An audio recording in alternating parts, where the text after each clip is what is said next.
Hi guys, welcome you all on my YouTube channel, My Studies. As I have already prepared the series of videos for preposition and its uses. आइए आज मैं लेकर आया हूँ आपके सामने कुछ important prepositions और उसके uses जो आपके स्पोकन इंग्लिश को तो इम्प्रूव करेगा ही, साथ में आपके राइटिंग्स एंड लैंग्वेज की जो एबिलिटीज है उसको भी बढ़ाएगा। तो अभी हम पहले ही कुछ प्रिपोजिशंस कुछ वीडियोस में बना चुके हैं। तो अगर आप इस चैनल के लिए न्यू हैं तो सब्सक्राइब कर लीजिए चैनल को, और अगर आप ऑलरेडी मेंबर हैं इस चैनल के तो आप जो प्रीवियस वीडियोस हैं उसको जरूर देखें ताकि आपके प्रिपोजिशंस के नॉलेज बढ़ा सकें। अब आइए आप बातें करते हैं हम some of those prepositions which are very important for our life. Let's talk about them. देखिए इस सीरीज में मैं लेकर आया हूं ये सारे red ink prepositions during. We will be talking about prepositions of time. Remember, during during हमारा एक ऐसा prepositions है which talks about something happening within the time. अगर कोई टाइम की लिमिट है, अगर कोई टाइम मुझे दिया गया है और उसके बीच में हमें कुछ टाइम को उस कोई काम को करना है तो हम ड्यूरिंग का यूज करते हैं। Remember friends, used when something happens within the time something else is happening। जैसे सपोज कीजिए मैं अगर मैं टीवी देख रहा हूं और टीवी देखते के समय ही देखते देखते ही मैंने खाना खा लिया, इट मीन्स मैंने खाना टीवी देखने के टाइम में कर लिया, खा लिया। तो इट मीन्स व्हाट, अगर आपके एक काम के समय में कोई दूसरा काम हो रहा हो तो that is what called during, उसको हम ड्यूरिंग से इंडिकेट करेंगे। Example, we stayed at the student hostel during the conference. अब देखिए कॉन्फ्रेंस के टाइम मतलब कॉन्फ्रेंस जब हो रहा था तो उस समय हम कहाँ रुके थे, तो स्टूडेंट्स हॉस्टल में रुके थे। तो दैट्स कॉन्फ्रेंस के होने का जो टाइम है वो ड्यूरेशन हो गया, ड्यूरिंग हो गया, और उसमें हम अगर कोई एक्टिविटी कर रहे हैं तो इसी तरह से कोई काम आप जब किसी दूसरे काम के चलते चलते कर रहे हो तो दैट्स ड्यूरिंग। रिमेंबर, ड्यूरिंग आपको के दौरान के सेंस में यूज करते हैं। Next is for. Remember guys, for and since दो ऐसे वर्ड्स हैं जो हमारे टाइम इंडिकेटिव वर्ड्स हैं और टेंसेस में भी यूज होते हैं।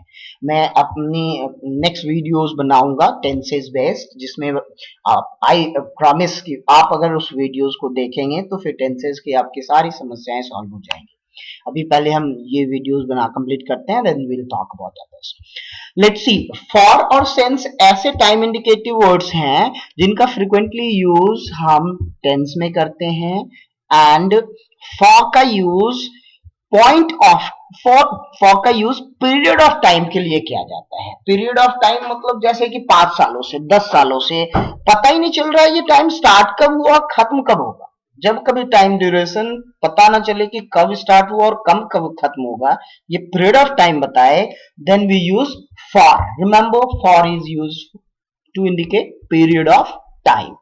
जैसे कि देखिए, I am just going to bed for 2 hours और सो। तो फॉर 2 आवर्स मतलब ये 2 आवर्स कब स्टार्ट होगा कब खत्म होगा, nobody knows. That's why for का यूज अपन करेंगे पीरियड ऑफ टाइम के लिए।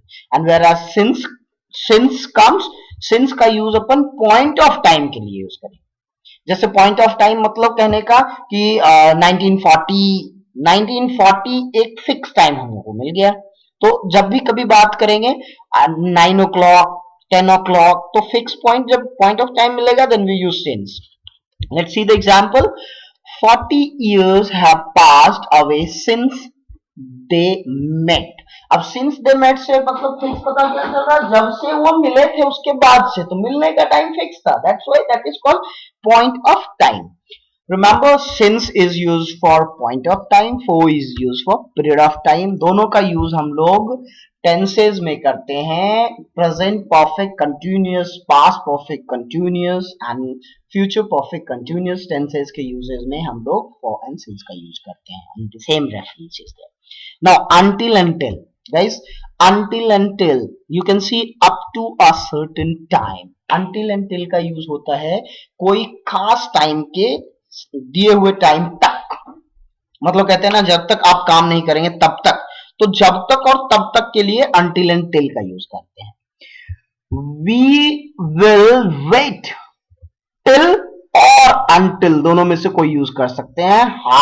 6:30 फॉर यू, मतलब जब तक 6:30 ना हो जाए, मतलब 6:30 ना हो जाए तब तक हम वेट करेंगे. दैट्स वाई 6:30 मतलब गिवन टाइम. जब कोई गिवन टाइम हो और उसके लास्ट लिमिट तक वेट करते हैं तो until एंड till का यूज करते हैं. Guys now from to show when something begins and ends. from to indicate करते हैं कोई काम जब स्टार्ट हुआ और खत्म हुआ, मतलब अगर कोई काम स्टार्ट हुआ तो from, and जब तक वो एंड होगा तब तक to. let's see example. her visit will extend from Monday to Thursday, मतलब उसका विजिट जो है मंडे से थर्सडे तक विजिट करेगा. तो that's why from and to से इंडिकेट करेंगे कोई काम के बिगिनिंग का टाइम और फिर दूसरे टू से एंडिंग का time. Guys, next one is ago. Remember, ago is very frequently used in our sentences and tenses.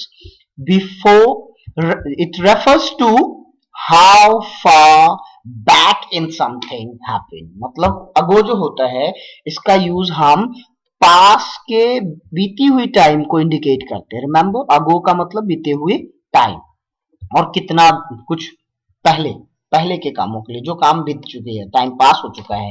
He left the house over an hour ago, मतलब 1 घंटा पहले, वो टाइम बीत गया है तो हम इंडिकेट करेंगे अगो. और वही जब हम बिफोर की बातें करेंगे तो it will refer any time previous to a specific point of time, मतलब अभी जस्ट पास के कुछ टाइम, जस्ट बिफोर मतलब थोड़े ही टाइम पहले, नॉट पास्ट, थोड़े टाइम पहले. she has always up before down. she has always gone up before down, मतलब ऊपर फिर नीचे. guys, one more thing you should know about before का यूज हम सामने के लिए भी करते हैं. कोई चीज जो हमारे सामने होता है उसको भी बताने के लिए हम लोग बिफोर यूज करते हैं. जैसे जनरली अपनी स्पीकिंग में हम बोलते हैं I am standing before you, मतलब मैं आपके सामने खड़ा हूं. I am going before you, मतलब मैं आपके सामने जा रहा हूं. तो सामने के सेंस में भी बिफोर का यूज करते हैं. Now next is by, not later than. Remember, by का यूज मतलब ऐसा होता है कि ज्यादा देर नहीं, बस थोड़ी देर में. by the time मतलब उसी समय, ज्यादा देर नहीं हुआ था, उसी समय.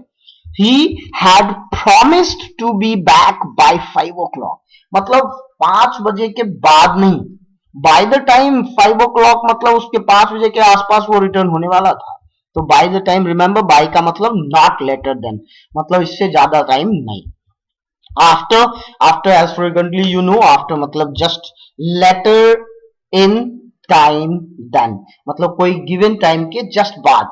आफ्टर का यूज बाद के लिए करते हैं. कोई टाइम जो जैसे अपने 5 o'clock का, तो 5 o'clock के बाद जो होगा वो आफ्टर संडे मतलब संडे के बाद. आफ्टर मंडे मतलब मंडे के बाद. तो कोई टाइम जब आफ्टर की बातें करेंगे तो कोई काम के बाद, एग्जैक्ट असाइन टाइम के later, that's what called after. Two, we have already discussed in previous video. You can see my previous video to understand two. Although telling the time when referring to the number of minutes before the hours. Remember, जब आप hours की बातें करेंगे तो आप number लाते हैं hours के लिए तो टू यूज करेंगे. जैसे it's a quarter to 2, मतलब 2 बजे हैं, 2 से quarter to 2, मतलब जब आप quarter टू कह रहे हैं तो मतलब दो यहाँ पे टाइम इंडिकेट करता है. क्वार्टर टू 5 मतलब 5 o'clock के क्वार्टर में.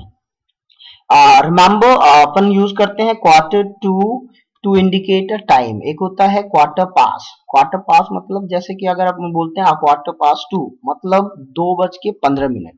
क्वार्टर टू मतलब 2 बजने में 15 मिनट, 15 मिनट्स. तो रिमेंबर, टू हम यूज करते हैं बचे हुए टाइम को इंडिकेट करने के लिए, एंड पास यूज करते हैं बीते हुए टाइम को इंडिकेट करने के लिए. यहाँ अपने एक एग्जांपल में देख सकते हैं, refer the amount of time pass the hours. जैसे इट्स 5:10 मतलब यहाँ 10:05 हो गए हैं. तो रिमेंबर, इन दोनों का यूज आपको टाइम बताने में बहुत फ्रिक्वेंटली यूज कर सकते हैं. जब ज्यादा टाइम हो तो पास यूज कीजिएगा, कम टाइम बचा हो तो टू यूज कीजिएगा. बिटवीन एंड मींस दो चीजों के बीच में जब हम सेपरेट पॉइंट करते हैं तो between and then guys within means you know internally past, refer to a span of time during which something may occur. So guys, hope you like my videos. Keep watching, keep learning. See you. Bye.